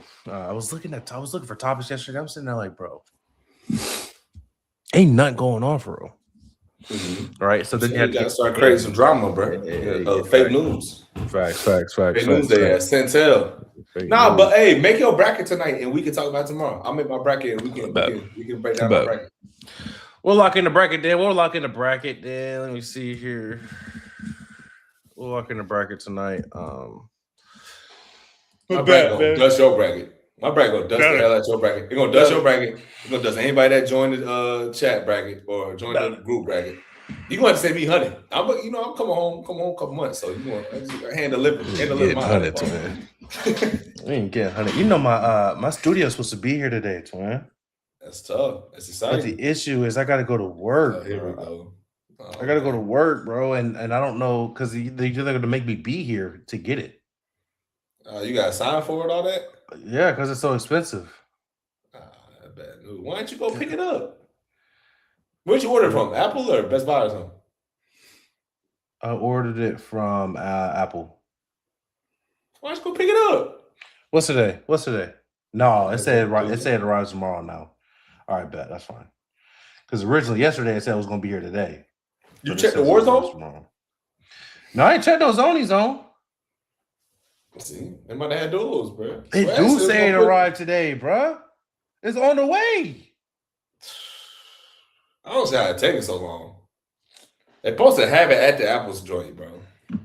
You're supposed to go pick up. You're supposed to go send it there and pick it up. I checked twice, man. But I'm saying, you're supposed to give them to send it to the Apple Store and you pick it up. Well, bro, I put it for Wednesday because I knew I was gonna be off. So send it here. They want to speed it up on your ass. They want to speed it. The one time I don't want it early. They want to bring that bad boy through early. But you never know. They got to bring it back the next day. I think that's how it works. Do they? I'm finna say it's either that or you can get it sent to like a FedEx or something like that. But last time I tried that, I bought some business cards for Fluid Athletics when I was running training. They sent them to FedEx. I never received them to this day. I never got the bad boys, bro. Spent your bag too. For sure. It was over $200 something. Somebody else teach a picture. Yeah, absolutely, bro. With my joint, bro. Cars look good. So I remember you showing me them joints. Cars look good. It was tough. It was good material, bro. I put some work into them, and I never got them hoes, bro. Cause I'm running to all the FedEx like, have y'all seen this? Have y'all seen this package? Like, bro, hell no, bro. Get the fuck out of here with this business card. Like, dude over here trying to business card, man. Get that out of here, bro. Oh man, yeah, that's ugly, bro. No, I didn't get a chance to check out the Warzone, bro. I was trying to hop on with somebody last night, but nobody would hit me up, bro. Fucked up, man. Let me tell you this though. I had a homie, and I hope he watched this. His name Jacob Bradley. He worked with me. He wanted to play FIFA yesterday. Said he would beat me in FIFA, bro. I think we played. We played 24. Okay. We played 5 games. Oh my god, that's ass kick. Killed his ass every time. I'm talking. Who's you playing with? I know you playing with Madrid though. You like, man. No. First game I played with. First game he had Brighton. He's a Brighton fan. Okay. Which I'm like, why are you using Brighton? Like, let's use good teams. So he had them. I had Chelsea. Rage quit. Made him rage quit first game. Second game he changed. You talking cash on the mic or y'all? I'm talking cash for sure. I can't not talk cash.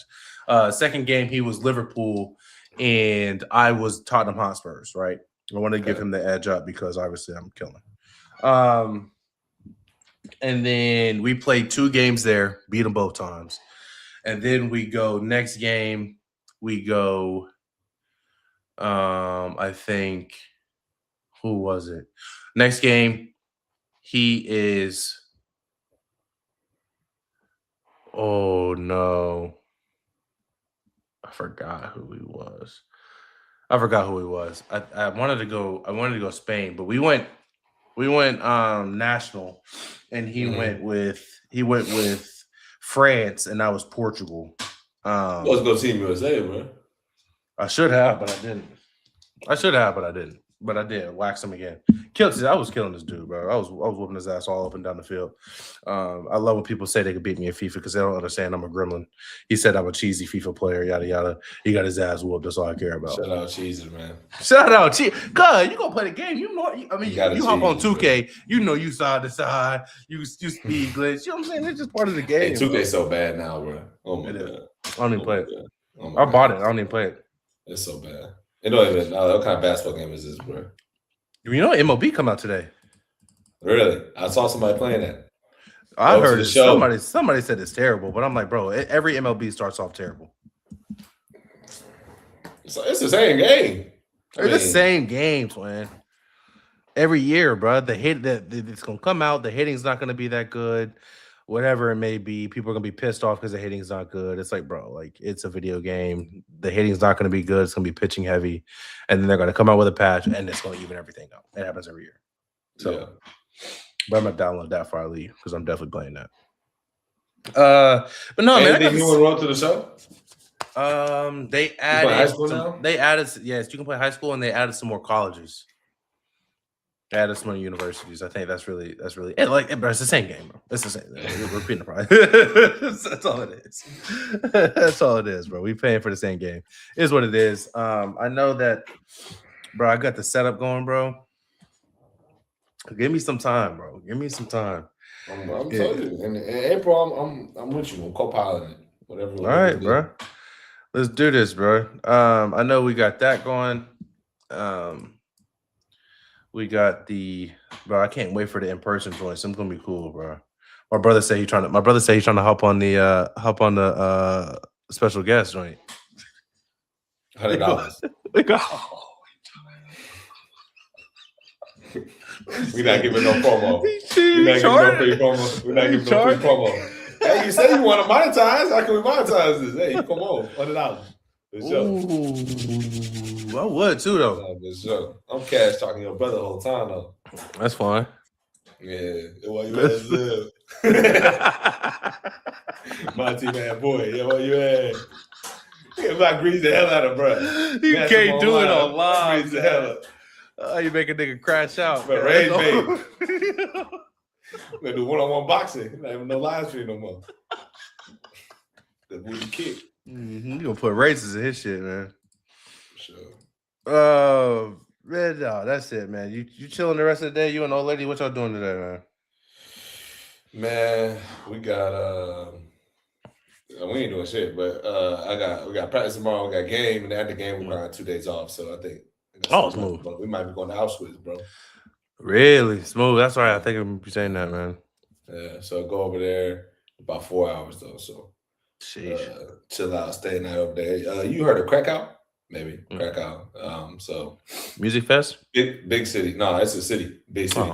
It's over there by Russia and stuff. So chill out over there, probably for a day or two, and then push back over here Sunday. I think I got to do something else, some more community work on Sunday. Community service. Shout out Aiden Holloway. It's crazy. What you gonna be doing? In an orange vest? Facts.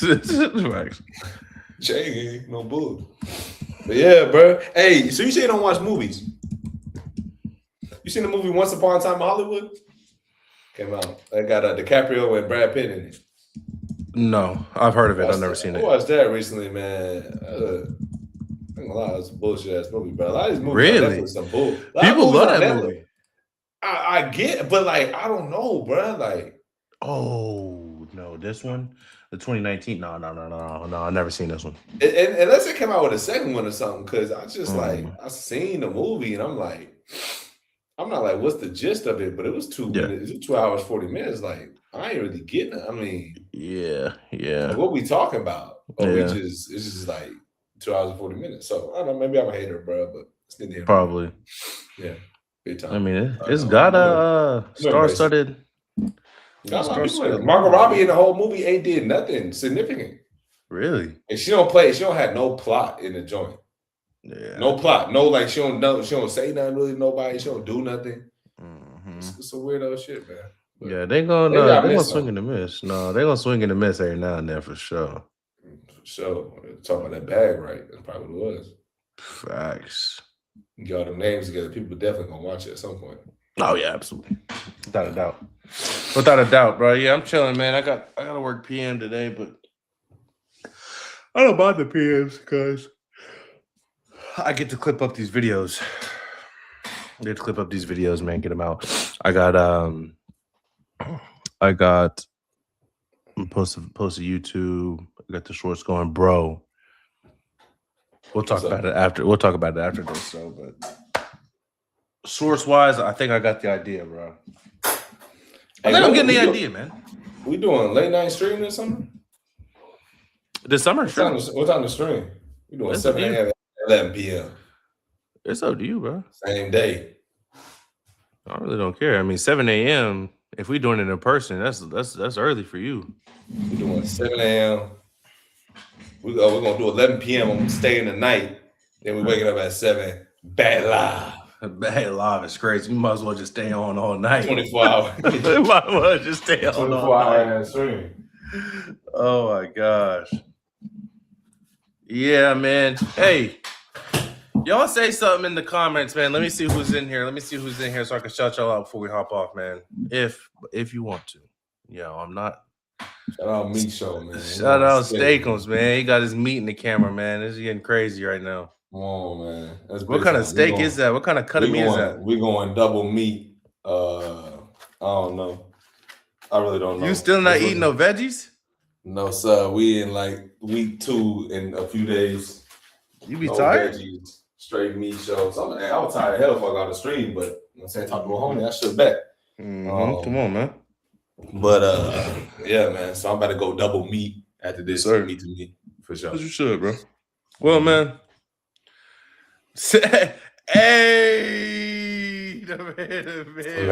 man. Rage shout out Sammy. Shout out Sammy, bro. Shout out Sammy. Sammy got to push back up, man. You got to push up, Nashville. Sammy, we all need TG autograph, bro. He been skipping with the autograph here recently, bro. For sure. He been skipping, bro. I'm trying to go back to that one bar we went to. Pool. ML. Yeah, you remember you was trying to wrap up the bartender. I remember that. Yeah, I got video proof. Hey, yeah, let me check Big Z. He was so he said, hey, go get us some brewskis, right? And then he went out. He over there taking. I'm like, bro. So I look over. I cut. Oh, he over there trying to wrap up the bartender, bro. Come on, bro. She was taking forever with the drinks, bro. I got taking video forever proof. with the drinks. I got video proof, and I got. All right, Pete. Tomorrow, we're gonna put the video. He was talking this shit, bro. Let's do it. Yeah, right, bro. That's crazy. She said, hell nah, no cap. I heard her. Try to put it on you. I try to put it on you. Oh, she said. Okay. She don't like half breeds. I was scared. Told me. She had too many tattoos for me. You always scared, bro. I thought it was a biker. Can't be a biker. What's wrong with biking, man? I don't know, man. I ain't talking bicycle either. Talking about goddamn Harley Davidson. Coming down the lane. I can't do it. Man. I'm gonna wait pop up. I'm gonna wait dad up with all that. Nah, I can't do that. Oh my gosh. Come on, man. You gotta grow up, bro. Triple. Hey, man. Well, shout out Sammy. Shout out Santrell, man. I appreciate both y'all for joining. There was somebody else in here. I think we hit 4 at one point, man. There's people in here, man. And don't be afraid to say what's up. We're being here chilling, having a good time. Love to hear from you guys. Anybody that's in. Man, I hear no phone call.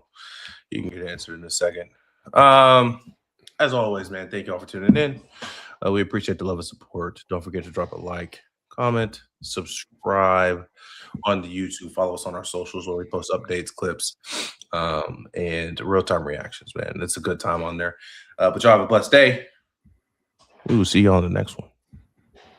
Tomorrow, big day. Tomorrow, baby.